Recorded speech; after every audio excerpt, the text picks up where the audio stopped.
probably won't leave in January. If you're a Borough fan, you'd hope that's the case.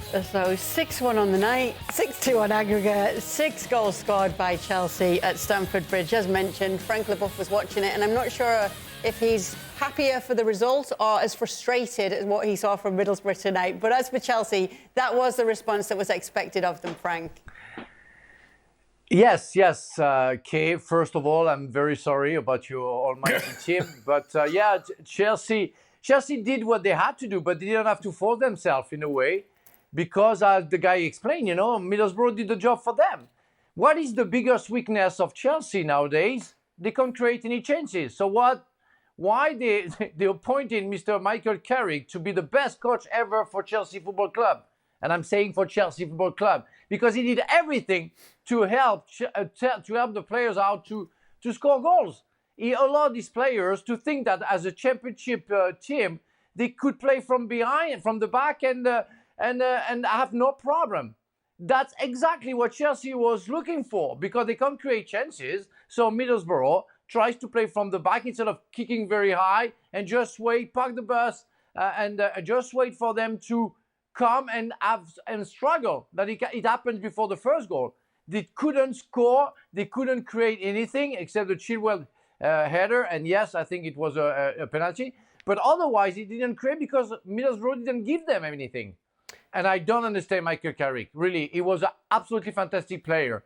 But what he showed today tells me that he has to improve his coaching career because he exactly did what Pochettino was expecting from Middlesbrough, playing nowadays football. Crazy. Yeah, I don't think there's too much more to say about this game. Let's... Well, I mean, Chelsea, professional, as Rob will mention in commentary, some bigger tasks to come. Villa and Liverpool coming up. But they can do no more. They made hard, heavy weather of the first game at the Riverside, but why do these teams keep trying to do things that they struggle to do in their own league?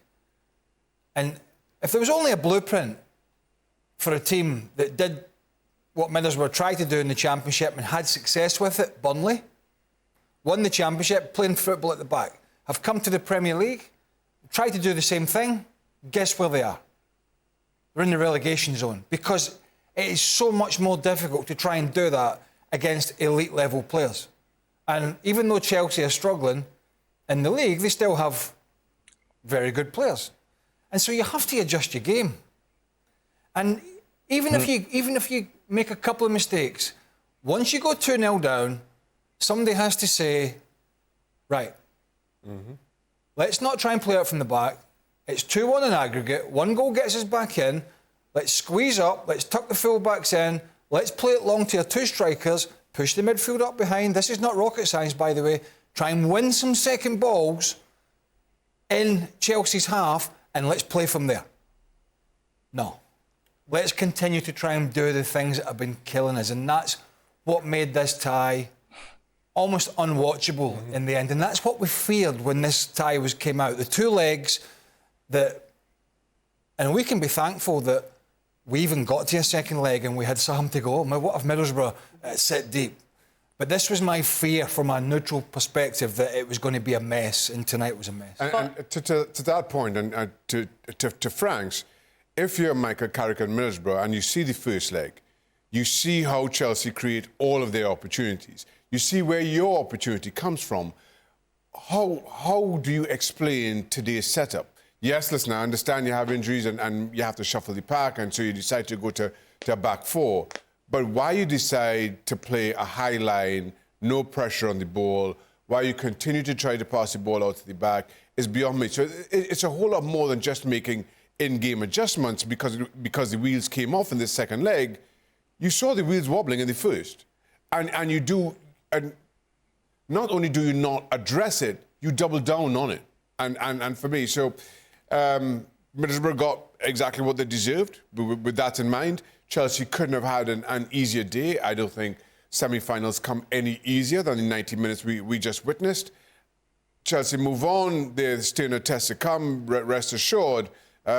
Chelsea can be thankful for Middlesbrough I'll call it naivety, and I'm being as kind as I possibly can. Well, that's the point, isn't there, Nedum? Pitch side tonight at Stamford Bridge. There are much tougher tests ahead for Chelsea now. In the FA Cup against Aston Villa, it's not going to be so easy for them. No, you'd expect it to not be that case. I think even though Villa aren't exactly in the best moment right now, I think they do know how to play against Chelsea. I think they've won here already this season. So for Chelsea, they did what they needed to do today, and they understood there was going to be something there for them available if they went and pressed in a really organised manner. And I think some of the turnovers led to so many issues for Middlesbrough. And I think, you know, I heard you guys talk about, say, Burley playing out from the back. From what I saw with Carrick there, he wasn't telling them, you have to, you have to, you have to. I think sometimes this is one of those symptoms where players, they take on instruction, but then they're still expected to manage games, and they just didn't do that today at all. I thought they looked good at times, and they managed this well in the first leg, where they would move it, but they needed to have the threat in behind, and I think that's where, you know, the goal from Morgan Rogers came from, and I think yellow card as well against Thiago Silva. And if you're going to play, don't play just for the sake of it. And unfortunately, I think some of those players thought this is what we're going to do to show how good we are. But Chelsea, as the guys have said, they've got better players. They understand how to press better, and then an opportunity that can come there. But again, it's a big day for Chelsea, getting themselves to another final. You know, I think it's the second in 3 years, however long it is. But yeah, the game against Villa, that will be a tough test for them. But the players are feeling themselves, and as long as they're healthy, I think they'll believe that they can get the result. Frank, while Nedum was talking, there was something going on. We saw some strange faces being pulled by you. No, because I was thinking about the fact that he said that the coach didn't want them to play like that, Middlesbrough. I think he should have forbid them to play like that. That's his role. He should have a plan. He said, guys, I forbid you to play from the back.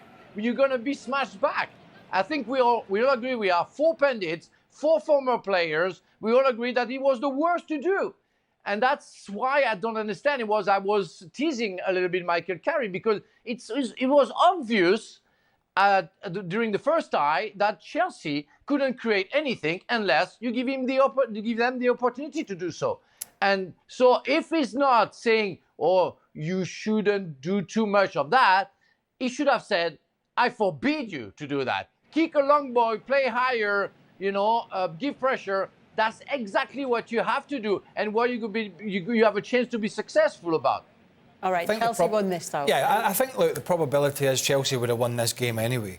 But I think what we're trying to say is it might have been a contest. It might have been somewhat of a contest, which in the end, well, once it got close to half-time, it wasn't a contest at all. Chelsea doing better at home recently, though. Obviously, you can take this game and say it's against slower opposition, but this is just their recent run of results at home.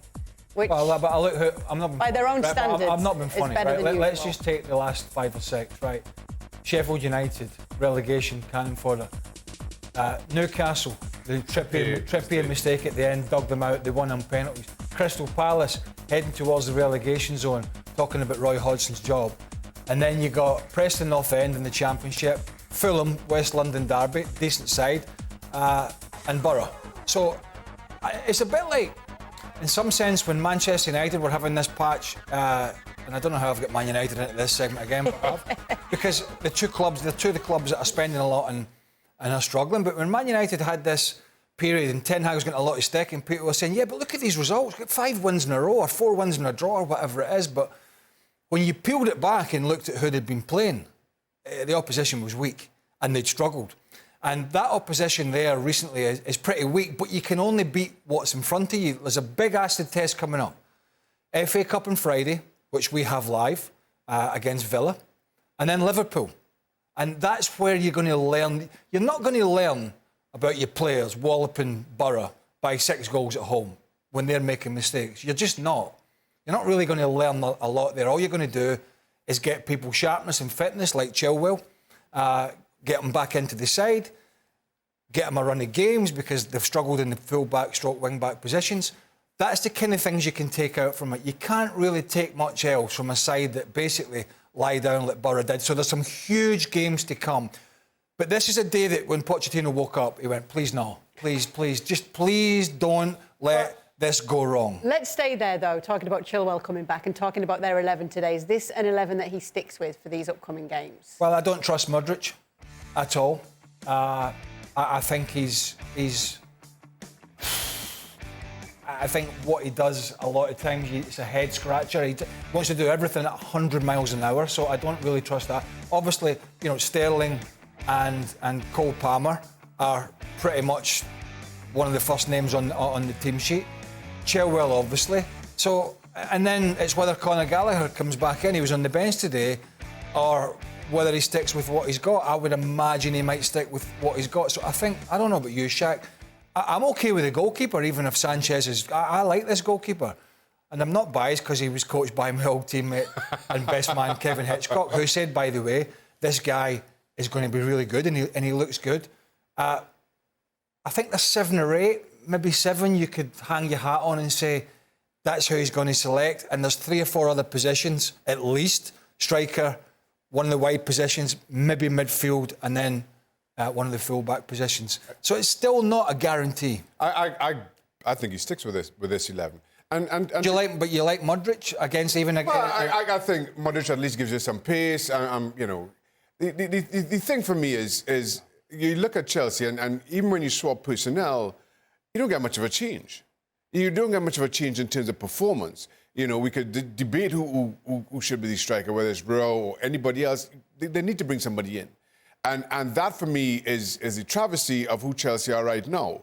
We keep talking about the money that they spend, but even as you change players in and out, it doesn't change the performance. It doesn't really change how good they look, aside from Gallagher, who they're trying actively to sell this January. So, to your question, yeah, I'd play the same 11. At least they got a win. At least this team is now playing with some confidence.